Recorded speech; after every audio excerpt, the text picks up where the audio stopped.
ಎಷ್ಟೋ ಬಾರಿ ನಮಗೆ ಹಲವಾರು ಪೂಜೆಗಳನ್ನ ಮಾಡಿಸ್ಕೊಂಡಾಗ ಅಥವಾ ಪರಿಹಾರ ಪ್ರಕ್ರಿಯೆಗಳನ್ನು ಮಾಡಿಸ್ಕೊಂಡಾಗ ನಮಗೆ ಹಲವಾರು ಸಮಸ್ಯೆಗಳು ಉಂಟಾಗುತ್ತೆ. ಅದರ ಜೊತೆಗೆ ಕೆಲವರಿಗೆ ತುಂಬಾ ಅನುಮಾನ, ನಾನು ಏನೇ ಪೂಜೆ ಮಾಡಿದ್ರು ಯಾಕೋ ನನಗೆ ಸರಿಯಾಗ್ತಾ, ಅಥವಾ ನಾವು ಯಾವುದೇ ಪೂಜೆಗೆ ಕೂತಂತಹ ಸಂದರ್ಭದಲ್ಲಿ ನಮ್ಮ ದೇಹದಲ್ಲಿ ಏನೋ ಒಂದು ರೀತಿಯ ನೋವು ಕಾಣ್ತಾ ಇರುತ್ತೆ, ಅಥವಾ ಒಂದು ಸುಸ್ತಾಗುತ್ತೆ, ಒಂಥರ ಆಕಳಿಕೆ ಬರುತ್ತೆ ಅಥವಾ ತೇಗು ಬರುತ್ತೆ. ನಾವು ಸರಿಯಾಗಿ ಕೂತ್ಕೊಂಡು ಏನೋ ಒಂದು ಮಂತ್ರದ ಪಠನೆ ಆಗಿರ್ಬೋದು, ಅಥವಾ ಯಾವುದೋ ಒಂದು ಪೂಜೆಗಳಾಗಿರ್ಬೋದು, ಅಥವಾ ಯಾವುದೋ ಒಂದು ಕ್ಷೇತ್ರಗಳಿಗೆ ಹೋದಾಗ ನಮಗೆ ಇರಕ್ಕೆ ಆಗಲ್ಲ. ಅಥವಾ ಕೆಲವೊಂದೊಂದು ಸತಿ ಸಣ್ಣ ಮಕ್ಕಳು ಅಷ್ಟೇನೆ, ಯಾವುದೋ ಒಂದು ದೇವಸ್ಥಾನಕ್ಕೆ ಹೋದಂತಹ ಸಂದರ್ಭದಲ್ಲೂ ಸಮೇತ ಅವರು ತುಂಬಾ ಕಿರ್ಚ್ಕೊಳ್ಳುವಂಥದ್ದು, ತುಂಬಾ ಅಳುವಂಥದ್ದು, ಇವೆಲ್ಲವನ್ನು ಮಾಡ್ತಾ ಇರ್ತಾರೆ. ಅಂತಹ ಸಂದರ್ಭದಲ್ಲಿ ನಾವು ಆಗ ತುಂಬಾ ವಿಚಲಿತರಾಗ್ತೀವಿ. ಯಾಕೆ ಏನು ಅನ್ನೋದೇ ನಮಗೆ ಗೊತ್ತೇ ಆಗಲ್ಲ. ಅಂತಹ ಸಂದರ್ಭದಲ್ಲಿ ನಾವು ಇದಕ್ಕೆ ಮೂಲ ಕಾರಣ ಏನು ಅಂತ ಹೇಳಿ ನಾವು ತಿಳ್ಕೊಬೇಕಾಗುತ್ತೆ. ಎಷ್ಟೋ ಬಾರಿ ನಮ್ಗೆ ಯಾರೋ ಒಬ್ರು ಮಂತ್ರಗಳನ್ನ ಕೊಟ್ಟಿರ್ತಾರೆ, ಇದರಲ್ಲಿ ಸಕಾರಾತ್ಮಕವಾಗಿರುವಂತಹ ಮಂತ್ರಗಳೇ ಜಾಸ್ತಿ ಕೊಟ್ಟಿದ್ರು ಯಾಕೆ ನಿಮಗೆ ಮೇಲಿಂದ ಮೇಲೆ ಸಮಸ್ಯೆಗಳು ಉದ್ಭವ ಆಗುತ್ತೆ ಅನ್ನೋದೇ ಪ್ರಶ್ನೆ ಆಗುತ್ತೆ. ಹಾಗಾಗಿ ಇವತ್ತಿನ ಟಾಪಿಕ್ ಏನು ಅಂತಂದ್ರೆ, ಪೂಜೆ ಮಾಡ್ಬೇಕಾದಾಗ ದೇಹದಲ್ಲಿ ನೋವುಗಳು, ಅಥವಾ ಹೋಮ ಮಾಡಿದಾಗ ಯಾಕೆ, ಹೋಮ ಹವನಗಳಿಗೆ ಕೂತಾಗ ಯಾಕೆ ನೋವು, ಸುಸ್ತು, ಸಂಕಟ ಕೆಲವರಲ್ಲಿ ಬಾಧಿಸುತ್ತೆ ಅಂತ ಹೇಳ್ಬಿಟ್ಟು ಇವತ್ತಿನ ಟಾಪಿಕ್ ಆಗಿರುತ್ತೆ. ಯಾರಾದ್ರೂ ನನ್ನ ಚಾನೆಲ್ನ ಮೊದಲನೇ ಬಾರಿಗೆ ನೋಡ್ತೀರಿ, ದಯವಿಟ್ಟು ಚಾನೆಲ್ನ ಸಬ್ಸ್ಕ್ರೈಬ್ ಮಾಡಿ, ಲೈಕ್ ಮಾಡಿ, ಶೇರ್ ಮಾಡಿ. ಹಾಗೇನೇನೆ ಯಾರಿಗಾದ್ರೂ ಮಾಂತ್ರಿಕ ಬಾಧೆ, ನಕಾರಾತ್ಮಕ ಶಕ್ತಿಗಳ ಸಮಸ್ಯೆ ಇದ್ದಂತ ಸಂದರ್ಭದಲ್ಲಿ ನನ್ನ ನೇರ ಭೇಟಿಗೆ ಅವಕಾಶ ಇರುತ್ತೆ. ನನ್ನ ವಾಟ್ಸಪ್ ನಂಬರ್ ಬಂದು 7019806595ಗೆ ವಾಟ್ಸಪ್ ಮುಖಾಂತರ ಸಂಪರ್ಕ ಮಾಡಿಕೊಂಡು ನೀವು ಅಪಾಯಿಂಟ್ಮೆಂಟ್ ತಗೊಳ್ಳಿ ಅಂತ ಹೇಳ್ತೀನಿ. ನೋಡಿ, ಒಂದು ದೇಹದಲ್ಲಿ ನೋವು ಆಗಿರ್ಬೋದು ಅಥವಾ ಬಾಧೆಗಳು ಉಂಟಾಗಕ್ಕೆ ಕೆಲವರು ಹಲವಾರು ಪೂಜೆಗಳನ್ನ ಮಾಡ್ತಿರ್ತಾರೆ. ಇಲ್ಲದಿದ್ರೆ ನಮಗೆ ನಿತ್ಯ ಕೆಲವರು ಗಾಯತ್ರಿ ಹೇಳ್ತಾ ಇದ್ದೀವಿ ಮೇಡಮ್, ನೀವು ಕೊಟ್ಟ ಮಂತ್ರಕ್ಕೂ ಅಥವಾ ನಾವು ಯಾವುದೋ ಒಂದು ಪರಿಹಾರಕ್ಕೆ ಅಂತ ಹೋದಂತ ಸಂದರ್ಭದಲ್ಲಿ ನಮಗೆ ಆದಂತಹ ಸಮಸ್ಯೆಗಳು ಯಾಕೆ, ಅಥವಾ ಸರಳವಾಗಿರುವಂತಹ ಸ್ತೋತ್ರಗಳನ್ನ ಹೇಳ್ಕೊಳ್ಳೋದಕ್ಕೂ ಕೆಲವೊಂದೊಂದು ಮಂತ್ರಗಳನ್ನ ಹೇಳ್ಕೊಳ್ಳೋಕೆ ತುಂಬಾನೇ ವ್ಯತ್ಯಾಸ ಇರುತ್ತೆ. ಮೊದಲು ನಾನು ಪೂಜೆ ಮಾಡ್ತಾ ಇದ್ದೆ, ನೋವಿರ್ಲಿಲ್ಲ, ದೇಹ ಸುಸ್ತಾಗ್ತಿರ್ಲಿಲ್ಲ. ಆದ್ರೆ ಆನಂತರದಲ್ಲಿ ನನಗೆ ಯಾಕೋ ತುಂಬಾ ಕೂತ್ಕೊಳ್ಳಕ್ ಆಗ್ತಾ ಇಲ್ಲ, ಅಥವಾ ದೇಹ ಬಾಧೆಗಳು ಜಾಸ್ತಿ ಆಗಿದೆ, ಸಾಕಪ್ಪ ಸಾಕು, ಯಾಕೆ ರೀತಿ ಆಗ್ತಾ ಇದೆ, ಯಾಕೆ ಗೊತ್ತಾಗ್ತಾ ಇಲ್ಲ, ಇದನ್ನೆಲ್ಲ ನಾನು ನಿಲ್ಲಿಸ್ಬಿಡ್ತೀನಿ ಅಂತ ಕೆಲವರು ಹೇಳ್ತಾರೆ. ಯಾಕೆಂದ್ರೆ ಇಲ್ಲಿ ನಾವು ಅರ್ಥ ಮಾಡ್ಕೋಬೇಕು, ಏನು ಅಂದ್ರೆ ಆಕ್ಷನ್ಗೆ ರಿಯಾಕ್ಷನ್ ಇರಬೇಕು. ನೀವು ಒಂದು ಮಂತ್ರವನ್ನ ಪಠನೆ ಮಾಡ್ಬೇಕಾದಂತಹ ಸಂದರ್ಭ ಅದೊಂದು ಆಕ್ಷನ್, ಕರೆಕ್ಟಾ? ಅದಕ್ಕೆ ರಿಯಾಕ್ಷನ್ ಆಗಿ ನಿಮ್ಮ ದೇಹದಲ್ಲಿ ಕುಳಿತಿರುವಂತಹ ನಕಾರಾತ್ಮಕ ಶಕ್ತಿಗಳ ಸಮಸ್ಯೆ ಆಗಿರ್ಬೋದು, ಅಥವಾ ಅನ್ಯ ಆತ್ಮಗಳ ಶಕ್ತಿ ಆಗಿರ್ಬೋದು, ಬೇರೆ ಮಾಂತ್ರಿಕರು ನಿಮಗೆ ಮಾಡಿ ಕಳಿಸಿದಂತಹ ಸಂದರ್ಭದಲ್ಲೂ ಸಮೇತ ನಿಮಗೆ ಇಂತಹ ತೊಂದರೆಗಳು ಉಂಟಾಗುತ್ತೆ ಅಂತ ಹೇಳ್ತೀನಿ. ಹಾಗೆ ನೀವು ಸರಿಯಾದ ರೀತಿಯಲ್ಲಿ ನಿಮ್ಮ ಕುಲದೇವರು ಅಥವಾ ಮನೆ ದೇವರು, ಇಷ್ಟ ದೇವರು ಅಂತ ನಾವೇನ್ ಹೇಳ್ತೀವಿ, ಸರಿಯಾದ ರೀತಿಯಲ್ಲಿ ನಾವು ಸಂಕಲ್ಪ ಮಾಡಿದ್ದೇ ಆಗಿತ್ತು ಅಂತಂದ್ರೆ ಕೊಟ್ಟಂತಹ ಮಂತ್ರಗಳು ನಮ್ಮ ಬೆನ್ನು ಅಂದ್ರೆ ಬೆನ್ನುವಿನಿಂದ ಮೇರುದಂಡದವರೆಗೆ ಪ್ರತಿಯೊಂದು ಜಾಗದಲ್ಲೂ ನೋವು ಕಾಣಿಸ್ಕೊಳ್ಳುತ್ತೆ. ನೋಡಿ, ಒಂದು ಕಿಡ್ನಿ ಆಗಿರ್ಬೋದು, ಒಂದು ಹೃದಯ ಆಗಿರ್ಬೋದು, ಅವೆಲ್ಲವೂ ನೋಡಿ ಇನ್ನರ್ ಇಂಜಿನಿಯರಿಂಗ್, ಅದೆಲ್ಲ ಭಗವಂತನ ಸೃಷ್ಟಿಯಲ್ಲಿ. ಯಾವಾಗ ನಮ್ಮ ದೇಹದಲ್ಲಿ ಇರುವಂತಹ ನಕಾರಾತ್ಮಕ ಶಕ್ತಿಗಳು ಹೋಗಿ ಪರ್ಟಿಕ್ಯುಲರ್ ಆಗಿ ಅದೇ ಜಾಗದಲ್ಲಿ ಕೂತಾಗ, ಯಾವಾಗ ನಾವು ಮಂತ್ರಗಳ ಮುಖಾಂತರ, ಹೋಮ ಹವನಗಳ ಮುಖಾಂತರ ನಾವು ಪರಿಹಾರ ಮಾಡ್ಲಿಕ್ಕೆ ಅಂತ ಕೂತಂತಹ ಸಂದರ್ಭದಲ್ಲಿ ನಮ್ಮ ದೇಹದಲ್ಲಿ ಶಕ್ತಿಯ ರೀತಿಯಲ್ಲಿ ಉತ್ಪನ್ನವಾಗುತ್ತೆ, ಸಕಾರಾತ್ಮಕವಾದಂತಹ ಶಕ್ತಿಗಳು. ಇದನ್ನ ನೀವು ಎಷ್ಟು ವರ್ಷದ ಮಕ್ಕಳು, ಹುಟ್ಟಿದ ಮಗುವು ಮಾಂತ್ರಿಕ ಬಾಧೆ, ನಕಾರಾತ್ಮಕ ಶಕ್ತಿಗಳ ಸಮಸ್ಯೆ ಇದೆ ಅಂದ್ರೆ ನಂಬ್ತೀರಾ? ಖಂಡಿತವಾಗ್ಲೂ ಇರುತ್ತೆ. ಇದನ್ನ ಹೋಗ್ತಾ ಹೋಗ್ತಾ ಹೋಗ್ತಾ ಏನು ಪರಿಹಾರಗಳನ್ನ ನಾವು ಮಾಡಬೇಕಾಗುತ್ತೆ. ಯಾವಾಗ ನಮಗೆ ಸಕಾರಾತ್ಮಕವಾದಂತಹ ಶಕ್ತಿ ನಮ್ಮ ದೇಹದಲ್ಲಿ ಉಂಟಾಗುತ್ತೆ, ಅಂತಹ ಸಂದರ್ಭದಲ್ಲಿ ನಕಾರಾತ್ಮಕವಾದಂತಹ ಶಕ್ತಿಯು, ಅಥವಾ ಶಕ್ತಿ ಅಂತಂದಾಗ ನಮ್ಮ ಸೆಲ್ಸ್ ಅಲ್ಲಿ ಸಕಾರಾತ್ಮಕ ಹೋಗಿ ಕೂತಂತಹ ಸಂದರ್ಭದಲ್ಲಿ ನಕಾರಾತ್ಮಕ ಸೆಲ್ಸ್ ಹೊರಗಡೆ ಬರಕ್ಕೆ ಶುರುವಾಗುತ್ತೆ. ಹಾಗಾಗಿ ಯಾವುದೇ ಮಂತ್ರಗಳನ್ನಾಗ್ಲಿ, ಪೂಜೆ ಆಗ್ಲಿ, ಅಥವಾ ಹೋಮ ಹವನಗಳನ್ನ ಸರಿಯಾದ ರೀತಿಯಲ್ಲಿ ನೀವು ಸಂಕಲ್ಪಗಳನ್ನ ಮಾಡಿದ್ದೇ ಆಗಿತ್ತು ಅಂದ್ರೆ ಖಂಡಿತವಾಗ್ಲೂ ನಿಮಗೆ 100ಕ್ಕೆ 100 ಪರಿಹಾರ ಆಗೇ ಆಗುತ್ತೆ ಅಂತೇಳಿ. ನಾವು ಮಂತ್ರ ಹೇಳ್ತಾ ಇರೋದು, ಇಲ್ಲಿ ಮೊಬೈಲ್ ನೋಡೋದು, ಅಥವಾ ಹೋಮ ಮಾಡ್ತಾ ಇರೋದು ನಾವು ಮೊಬೈಲ್ ನೋಡೋದು, ಅಥವಾ ಇನ್ನೆಲ್ಲೋ ಯೋಚನೆ ಮಾಡೋದು. ಸಂಕಲ್ಪ ಮಾಡಿ ಕರೆಕ್ಟ್ ಆಗಿ ನಾವು ರೀಲ್ಸು ಅದು ಇದು ಎಲ್ಲ ನೋಡ್ತಾ ಇರ್ಬೇಕಾದ್ರೆ ಕಾನ್ಸಂಟ್ರೇಷನ್ ಅಥವಾ ಡೆಡಿಕೇಶನ್ ಆ ಕಡೆನೇ ಇರುತ್ತಲ್ವಾ. ಅದೇ ರೀತಿ ನಮ್ಮ ಮಂತ್ರ ಪಠನೆಗಳಾಗಿರ್ಬೋದು ಅಥವಾ ನಮ್ಮ ಹೋಮ ಹವನಗಳಲ್ಲಿ ನಮ್ಮ ಕಾನ್ಸಂಟ್ರೇಷನ್ ಜಾಸ್ತಿ ಆಗಿರ್ಬೇಕು. ಯಾವಾಗ ನಮಗೆ ಸರಿಯಾದ ರೀತಿಯಲ್ಲಿ ನಾವು ಮಂತ್ರ ಪಠನೆಯನ್ನ ಮಾಡಿದ್ದೆ ಆಗಿದ್ರೆ ನೋವು ಜಾಸ್ತಿ ಆಗುತ್ತೆ, ಜಪ ಮಾಡುವಾಗ ಜಾಸ್ತಿ ಆಗುತ್ತೆ. ಮೇಲ್ನೋಟಕ್ಕೆ ನಿಮಗೆ ಯಾವುದೇ ಸಮಸ್ಯೆಗಳನ್ನ ದೈಹಿಕವಾಗಿ ನೀವು ನೋಡಕ್ಕೆ ಚೆನ್ನಾಗಿ ಕಾಣ್ಬೋದು.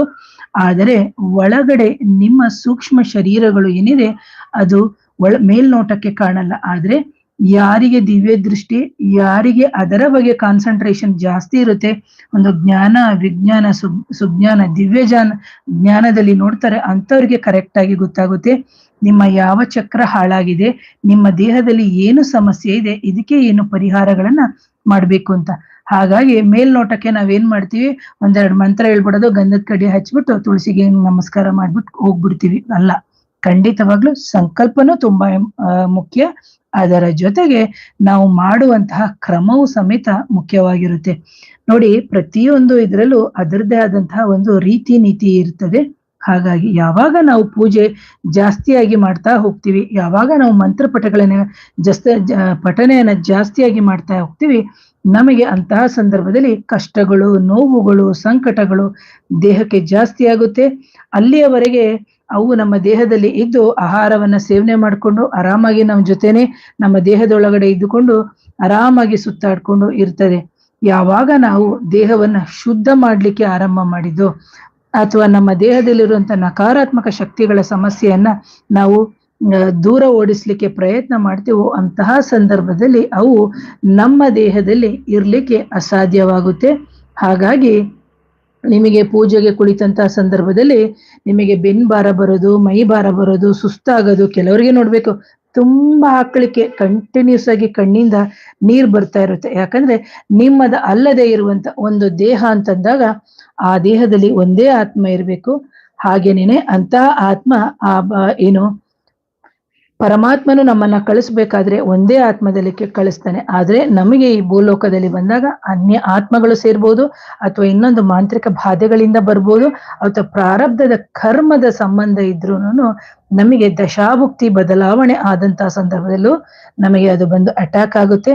ಇಲ್ಲದಿದ್ರೆ ನಮ್ಮ ಹೌರ ವೀಕ್ ಆದಂತಹ ಸಂದರ್ಭದಲ್ಲಿ ನಮಗೆ ಬಂದು ಅಟ್ಯಾಕ್ ಮಾಡಿ ನಮಗೆ ಸಮಸ್ಯೆಗಳನ್ನ ಕೊಡ್ತಾ ಇರುತ್ತೆ. ಹಾಗಾಗಿ ನಾವು ಮುಂದಿನ ದಿನಗಳಲ್ಲಿ ನಮ್ಮ ಯಾವುದೇ ನಿರ್ಧಾರಗಳನ್ನು ಸಮೇತ ನಾವು ಏನು ಬದಲಾವಣೆ ಮಾಡದೆ ಇಂತಹ ಒಂದು ನಕಾರಾತ್ಮಕ ಶಕ್ತಿಗಳ ಸಮಸ್ಯೆ ಇದ್ದಂತಹ ಸಂದರ್ಭದಲ್ಲಿ 100ಕ್ಕೆ 100 ಪರಿಹಾರ ಆಗುತ್ತೆ.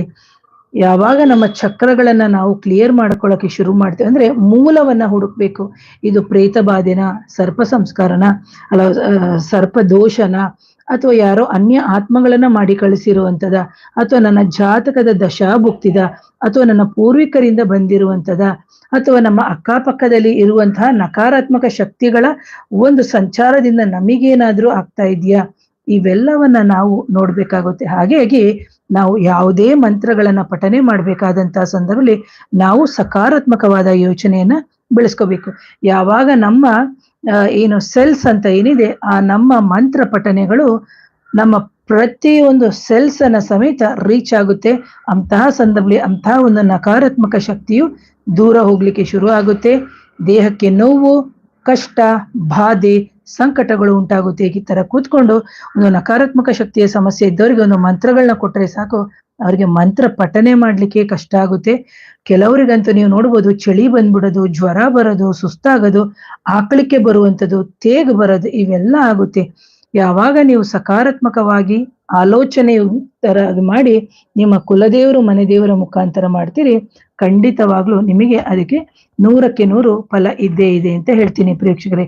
ನಿಮಗೆ ಯಾವಾಗ್ಲೂ ಅಷ್ಟೇ ಸಮಸ್ಯೆಗಳು, ಇಂತಹ ಒಂದು ನಕಾರಾತ್ಮಕ ಶಕ್ತಿಗಳ ಸಮಸ್ಯೆಗಳು ಬಂದು ನಿಮಗೆ ಮೇಲ್ಮುಖವಾಗಿನೇ ಚಲನೆಯನ್ನು ಮಾಡುತ್ತೆ.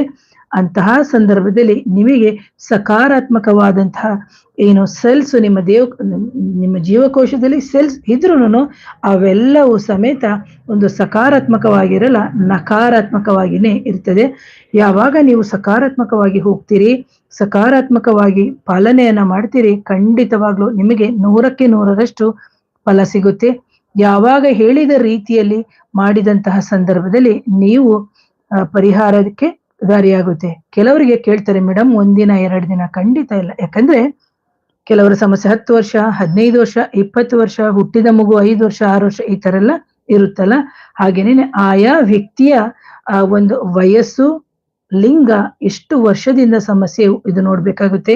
ಯಾಕಂದ್ರೆ ಇದು ಜನ್ಮದಿಂದ ಬಂದಿರುವಂತದ ಅಥವಾ ಇನ್ನೊಬ್ರು ಕಳಿಸಿರುವಂತದ ಅಂತ ಹೇಳಿ ನೋಡ್ಕೊಂಡು ನಾವು ಪರಿಹಾರಗಳನ್ನ ಮಾಡಿದಂತಹ ಸಂದರ್ಭದಲ್ಲಿ ಖಂಡಿತವಾಗ್ಲೂ ನಿಮ್ಮ ದೇಹದಲ್ಲಿ ಏನೇ ನೋವುಗಳಿದ್ರು, ಎಷ್ಟೇ ನಕಾರಾತ್ಮಕ ಶಕ್ತಿಗಳು ಇದ್ರು 100ಕ್ಕೆ 100 ಖಂಡಿತವಾಗ್ಲೂ ನಿಮಗೆ ಗುಣ ಆಗೇ ಆಗುತ್ತೆ. ಯಾಕಂದ್ರೆ ಇದು ಅನುಭವದ ಮಾತು ಅಂತ ಹೇಳ್ತೀನಿ ಪ್ರಿಯಕ್ಷಕರೇ. ಹಾಗೇನೇನೆ ಎಷ್ಟೋ ಜನಕ್ಕೆ ತುಂಬಾ ನೋವುಗಳಿರುತ್ತೆ. ಕೆಲವ್ರಿಗೆ ನೀವು ನೋಡ್ಬೇಕು, ಹೇಳ್ಕೊಳಕ್ಕೆ ಆಗಲ್ಲ, ಅಂತಹ ವಿಪರೀತ ನೋವಿರುತ್ತೆ, ಕೆಟ್ಟ ವಾಸನೆ, ಅವರ ದೇಹನೂ ಕೆಟ್ಟ ವಾಸನೆ, ಕೆಲವರು ಅವರ ಬಾಯಿ ವಾಸನೆ, ಆ ತರ ಎಲ್ಲ ಇರುತ್ತೆ. ಇದೆಲ್ಲವೂ ಸಮೇತ ನಿವಾರಣೆ ಆಗುತ್ತೆ ಅಂತ ಹೇಳ್ತೀನಿ. ಯಾರಾದ್ರೂ ನನ್ನ ಚಾನೆಲ್ನ ಮೊದಲನೇ ಬಾರಿಗೆ ನೋಡ್ತೀರಿ, ದಯವಿಟ್ಟು ಚಾನೆಲ್ನ ಸಬ್ಸ್ಕ್ರೈಬ್ ಮಾಡಿ, ಲೈಕ್ ಮಾಡಿ, ಶೇರ್ ಮಾಡಿ. ಹಾಗೆ ಇಂತಹ ವಿಡಿಯೋನ ಹಲವಾರು ಜನಕ್ಕೆ ಶೇರ್ ಮಾಡಿ ಅಂತ ಹೇಳ್ತಾ ಇವತ್ತಿನ ವಿಡಿಯೋನ ಮುಗಿಸ್ತೀನಿ. ಮತ್ತೊಮ್ಮೆ ಧನ್ಯವಾದಗಳು. ನಮಸ್ತೆ.